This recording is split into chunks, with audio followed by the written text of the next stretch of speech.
विट्यात मृत्यूचे तांडव, फ्रीजच्या सिलेंडरच्या स्फोटात 4 जणांचा दुर्दैवी मृत्यू, चौघांच्या मृत्यूने शहरात हळहळ।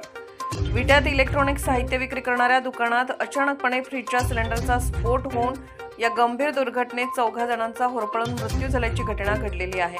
मृतांमध्ये 2 पुरुष, एका महिलेसह एका लहान मुलीचा समावेश आहे। चौघांच्या मृत्यूने विट्यात हळहळ व्यक्त होत आहे। विष्णू जोशी वय 50, सुनंदा जोशी वय 45, प्रियांका इंगळे वय 25, सृष्टी इंगळे वय 3 अशी मृतांची नावे आहेत। विटा शहरामध्ये जुना वासुंबे रस्त्यावर स्टील व इलेक्ट्रॉनिक व साहित्य विक्रीचे दुकान आहे। खालील बाजूस दुकान असून पहिल्या मजल्यावर मयत झालेले राहतात अशी माहिती समजते। या दुकानात विक्रीसाठी ठेवलेल्या फ्रीजमधील सिलेंडरचा भीषण स्फोट झाला। या स्फोटामध्ये संपूर्ण इमारत आगीच्या भक्षस्थानी पडली। सदर घटनेची माहिती समजताच अग्निशमन विभागाच्या पथकाने घटनास्थळी धाव घेऊन आगीवर नियंत्रण मिळवून आग विझवली असता इमारतीमधील चौघांचा होरपळून मृत्यू झाल्याची घटना समोर आली आहे। या घटनेने मात्र सांगली जिल्हा हादरलेला आहे।